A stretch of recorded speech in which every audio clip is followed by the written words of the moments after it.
Hello and welcome everybody to WTF, Wholesome Twin-Flame Coaching. Hello Jason, how are you today? Doing well, Rania. How are you doing?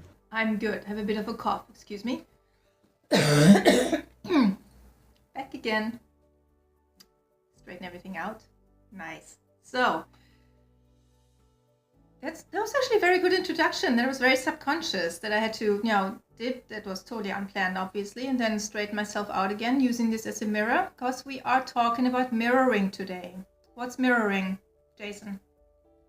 Yes, mirroring, that awesomely useful tool, and one of the aspects of why the twin flame is such an important part of life and a inspirational tool to help you move on. In my understanding of it, and I'm not going to say I'm an expert on it by any means, as much as I've done this last week, I probably should be, but it's that aspect of realizing and understanding that the perspectives you're having and the issues that you're seeing around you and outside of you are actually things that are going on within you. And it's taking, like in a twin flame relationship, it's taking that aspect of she's hurting me because she's not talking to me, and it's taking that internal and turning that around and saying, why am I hurting myself? Why am I not communicating with myself? And then digging deeper into that and saying, okay, well, where's the truth in that? What is it I need to heal? What is it I need to work on? What is it I need to look at? And making sure you do dig in and work on and heal those things. That is interesting because I think a lot of people are not quite aware of how intricately linked twin flames really are. Everything that we feel, they feel, and vice versa. So it's really hard to separate yourself from, okay, what's actually my stuff sometimes? Because my stuff is their stuff. But it is and it isn't, right? We can only work in ourselves. So when we have this mirroring aspect going on, it was a really good example with, somebody not talking to you. Can you give us a bit of more of an example of what that would look like inside of you? Like if your twin flame doesn't talk to you, what does it say about yourself, for instance? Or what could it say about yourself? I mean, what comes to mind first would be, well, I am talking to myself, which I shouldn't because it makes me look crazy. So what is actually meant by that, I guess, is what I'm asking. I know for me, one of the big aspects that had come up, it's more that pain of the separation. And initially, that may not make sense, may sound kind of oblivious, but it's that separation of that connection within. And yeah, I mean, every day you may talk to yourself, you may mindlessly have like little conversations, but are you really getting inside and having internal conversations, or are you just, chattering with yourself? And that's what it is. It's that meditative space, that connecting, that going within, and that realizing that, yeah, you share a soul with this person. The connection is within you, and you can find it, you can nourish it, you can love it all right here. There's nothing outside of you you have to do to keep growing and keep working on that connection. Mm-hmm. Yeah, and I think in regard to, being cut off from conversation, for instance, it's more a matter of the quality of the conversation.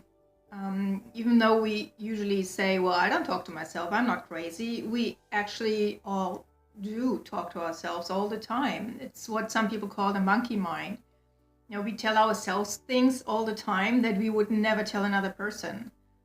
For instance, you drop something and your favorite dish breaks and you say, oh my God, I'm so stupid. That is self-talk. This is the kind of talk that you're engaging in with yourself in your head. And whether you should even talk like this, negatively like this at all, is a completely different issue. But the point I'm trying to make is, first, we do talk to ourselves all the time. Everything that's going on in our head is pretty much self-talk. It matters very much how we talk to ourselves. So it is the quality of the conversation that is important here. when you mentioned, Jason, that I feel hurt because my twin flame is not communicating with me. What kind of communication do you actually have with yourself? So it's not whether you're still chattering on in your head. It's what is the conversation about? Is it actually conversation? Do you ask yourself, okay, how does this make me feel? Is it possibly an abandonment issue that is coming up?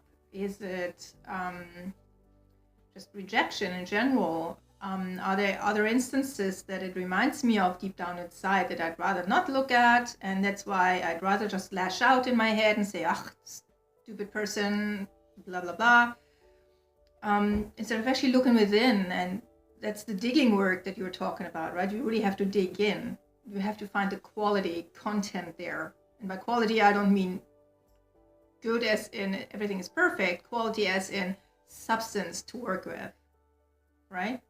Yeah, and that was one of my hang-ups is I'd kind of gotten busy with life and things and work, and I wasn't taking the time to meditate. I wasn't going within. I wasn't connecting with spirit. I wasn't doing divinations. There were lots of things that I naturally do and I naturally love, and I love the depth of my spirit, and I love really getting into when I connect with that deeper true aspect of myself. And it is so true. That was what I was missing, that separation I was causing within myself. And that's kind of the mirror aspect kind of playing in again is, yeah, me and my flame separated, and there was kind of that internal separation too. But I'm also not sure that internal separation didn't kind of start first and cause the other separation. So had I seen the signs and been able to actively mirror that throughout the process, maybe I wouldn't have separated from myself as early on in the process, and I could have stayed truer to working on it and working with it.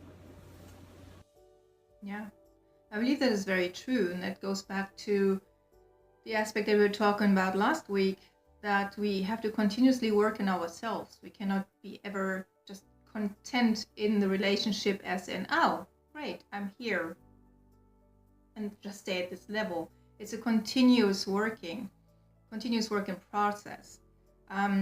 Simply because you have two different people, everybody has their own stuff coming up depending on what life throws at you.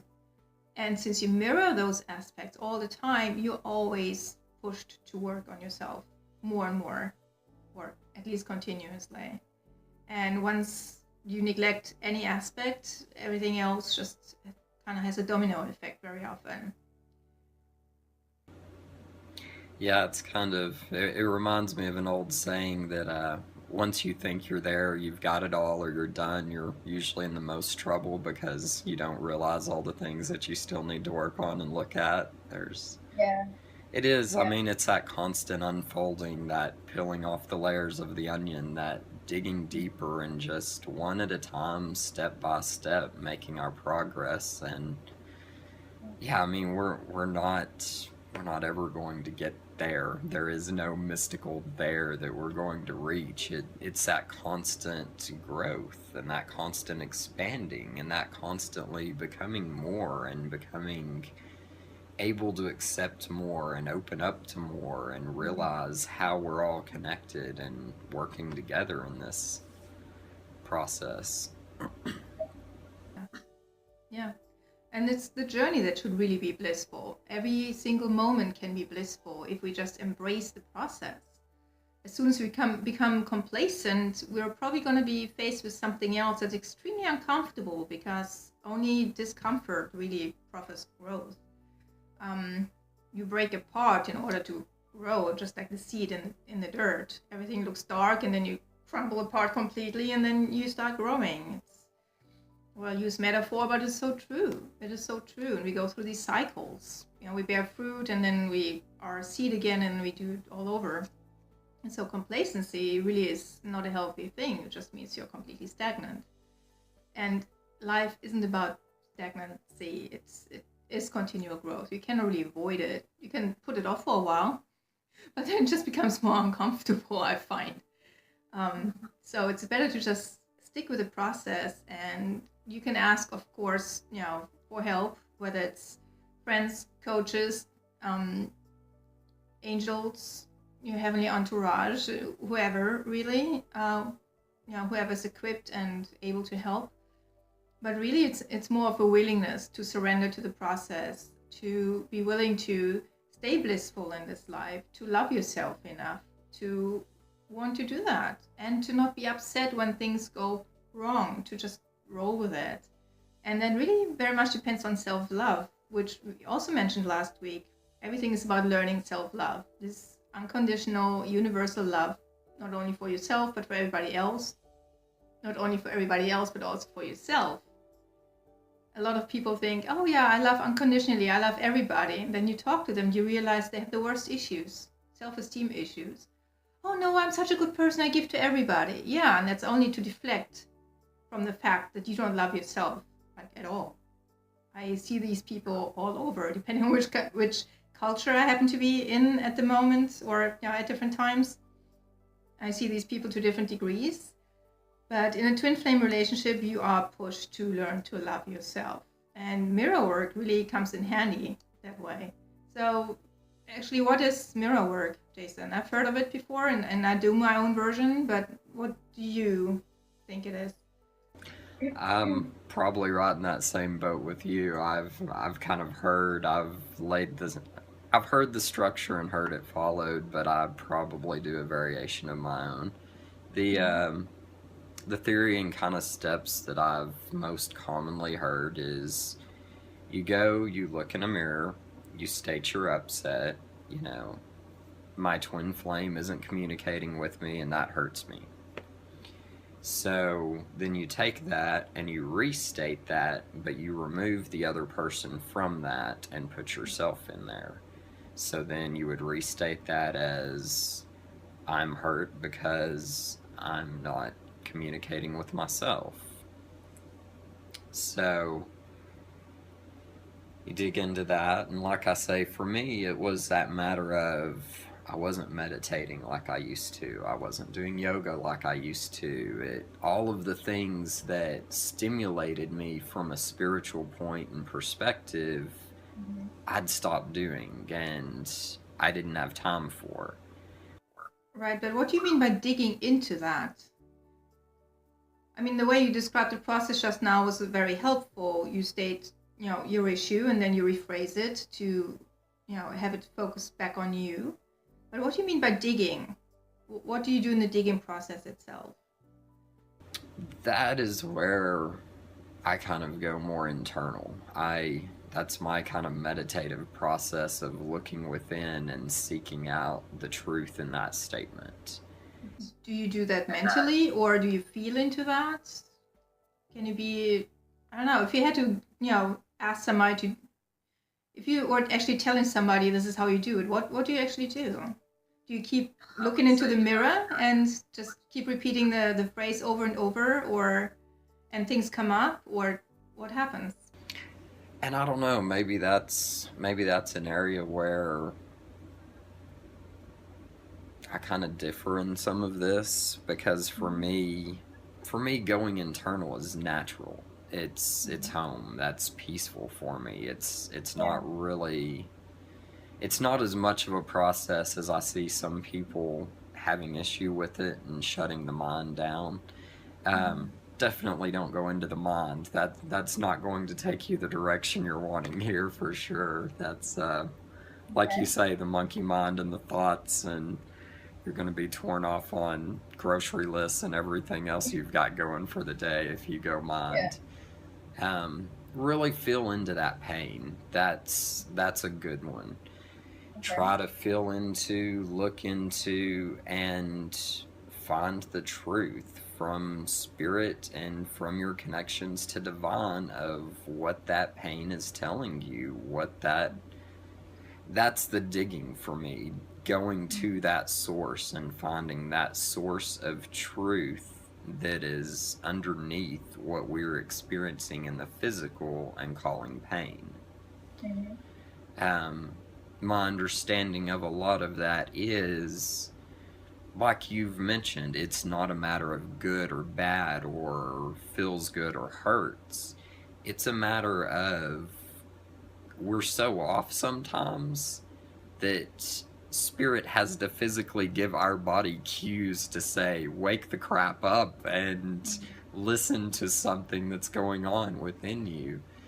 And that's my digging process is, yeah, just digging into that truth underneath what's exposing and what's presenting as a physical pain or Emotional pain. mm-hmm. Yeah. See, when you say digging, a lot of people might think that they really consciously, mentally have to, think their way through it, because this is how society has taught us to deal with problems, right? That's why I was trying to figure out, what do you understand the digging process to be? Because a lot of my clients are stuck in that same trap, and pretty much everybody is to a certain degree. If you think digging, for a solution, when you have a problem, means mentally analyzing it, like this aspect, that aspect. But with mirror work, there's nowhere to go. I mean, if you tell yourself in the mirror, using your example, Jason, I feel hurt because I'm not talking to myself, your head cannot even wrap itself around that. Hence the process of taking the focus of the other person onto yourself. What would your head do? I mean, it doesn't make much sense. So you're kind of forced almost to switch from mental to emotional. Like, what does it actually feel like? And that's the digging work that we're talking about here in mirror work and in coaching. Just sit with it.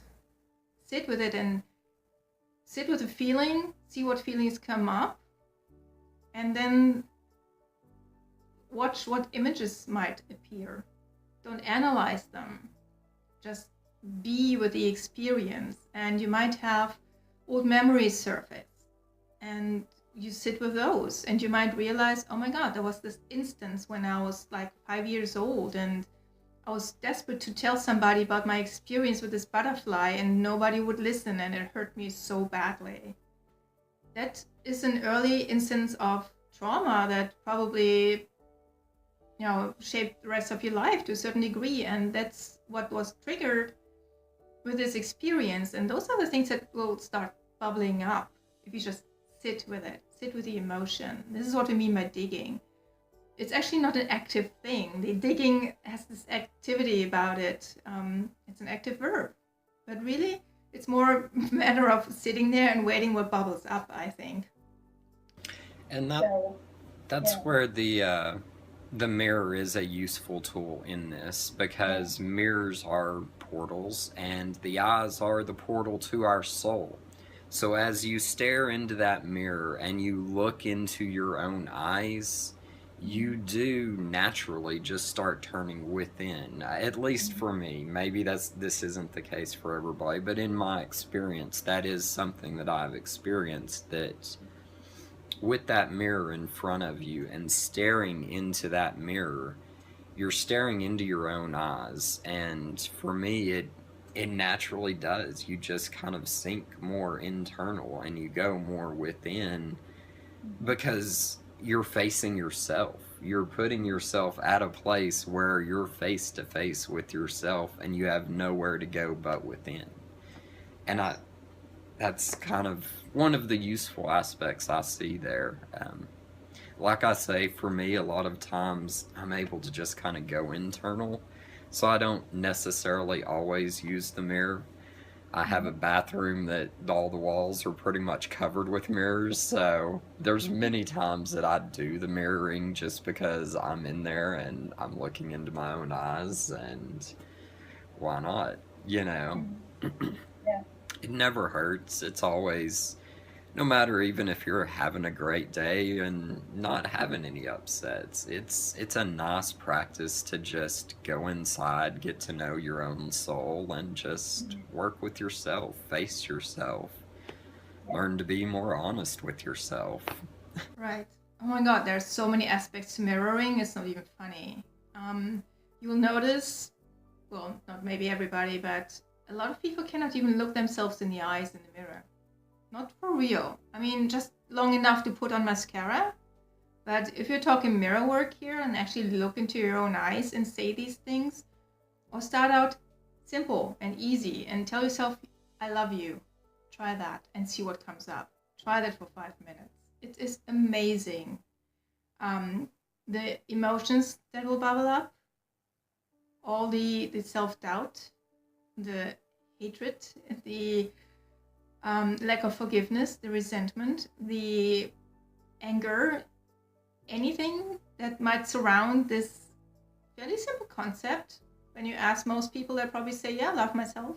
But then let them have them do mirror work and see what really happens. It is actually not that easy, because when you look yourself into the eye, you do connect with your own soul. So sometimes it can just be very soothing when you're having an off day and you don't even want to do much work. We call it digging work because it's work. Sometimes we don't want to work. We just want to soothe ourselves. Try looking into your own eyes and just be with yourself. You will automatically get connected with your own soul, with your own divinity. And there'll be a soothing that sets in, a calmness after a while. And it's quite amazing, actually. So if you've never done mirror work before, I suggest that you start out slowly and just see how it goes. Don't overdo it. If it gets too uncomfortable, you might want to not do 15 minutes or even not even 5 minutes. Just start out slowly, know yourself, get to know yourself. I'm not saying keep running away whenever it gets uncomfortable, but, be careful. Yeah. For sure, I agree. But yeah, you don't want to start running or you'll never stop. Yeah, that too. So how long have you been doing this for? Mirror work. So. I was introduced to it probably when I started learning about twin flames. My twin flame introduced me to all the concepts and theories of twin flames. So after we kind of got together, we were working with a group, and that was one of their big tools in development. Yeah, interesting. What I also find very potent is to do eye gazing with another person. That is also very intriguing. Have you done that one, Jason? Probably not to the extent that you're supposed to. I know when I've had conversations or FaceTime with her, I can definitely get lost in her eyes, and just a moment of staring at her and looking into her eyes. There's a different level of bliss just in that staring into her eyes and getting lost in her eyes. It's beautiful. It is, yeah. But even without your twin flame, just with anybody who's open to the experience, a friend of mine introduced me to that when I was going through a bad breakup way before I met my twin flame. That person actually became a very good friend of mine for a little while, and we just sit there, opposite each other across the table and just look into each other's eyes, preferably without blinking as much as you could. And you were just asked to be aware of whatever happens, what thoughts emerge and what emotions come up. You weren't supposed to talk about them or anything, but it was quite intriguing when you were, at least in that state when I was so broken, to just find another whole soul opposite me and be able to connect with that. It was very healing in and of itself. And you can do that really with anybody and feel an amazing connection, because you do connect with the other person's divinity for real. And it's quite special, actually. So you do that for 5 to 10 minutes until it gets all blurry and whatnot. Quite Picasso-esque and fun, actually. But very, very powerful.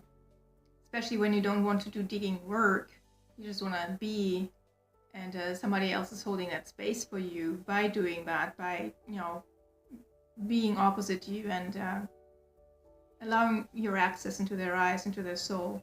It is quite an amazing experience. It is called eye gazing, so quite fun.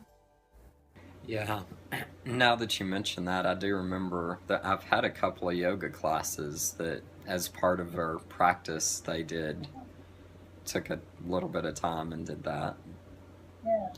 It is. And what was your experience with that? It melts away some layers for sure. You definitely kind of melt into it. When I had done it, kind of looking back, I was taking my son to these yoga classes, so it was kind of me and him that had done it together, and I don't know that that was necessarily best. It wasn't bad or anything, but some of those it's kind of nice to mix with others and kind of, have some experiences with some people that you're not always living life with or around, that kind of get out of your normal comfort zone and expand a little bit. Yeah, because obviously you'd be familiar with your son already, but when you do that with so-called strangers, and I did a similar exercise at a huge women's conference once in Los Angeles. There were over 1,000 women in the room, and we made this big circle around the room where we stood in 2 rows facing each other, and we just go from woman to woman. We only did it for 5 or 10 women because otherwise it would have taken forever. But we did a similar exercise, and the bond that was created just for these 3 days of conference was just so intense. We were all on the same level. We had a connection. We were raising awareness and consciousness, and we felt held and comforted, and in a way that you would not normally encounter with people. So it is very, very powerful, actually, and definitely worth trying. Lots of fun. Yeah. Well, that was an interesting conversation, mirroring. So I actually got introduced to mirror work through Louise Hay in one of her books, and I forget the title, that teaches you to love yourself. And that's one of the exercises that I mentioned just a minute ago, about looking into your own eyes in the mirror and telling yourself, I love you, and just see what happens. We can talk more about that, especially in relationship to twin flames. But if you just want to try that out and see how it goes. And if you need help or if you have other questions, just let us know. Again, write to us on either one of our Facebook pages. Mine is called EnglobeMe. I'm Dr. Ronja Vieth. And Jason, what is yours called? Earth Shadow Dancer. Thank you for saying that. I always try and avoid it because it's like, say that 3 times real fast. Earth Shadow Dancer. For sure. Yeah. So we have our YouTube channels. You can always drop questions and comments there. You can go to our Facebook pages. We're going to get better about actually announcing the Zoom link as well, so you all can join on a chat and drop questions there. We're happy to discuss those. And yeah, since today is Christmas Eve, I guess we all wish you a Merry Christmas or Happy Holidays at least. And we'll see you again on New Year's Eve. And in the next year, I believe we're going to start life coaching as well, aren't we? Yeah, that's the plan. Yeah, that should be exciting. So we're still trying to figure out if we're going to do that through Zoom or if we're just going to,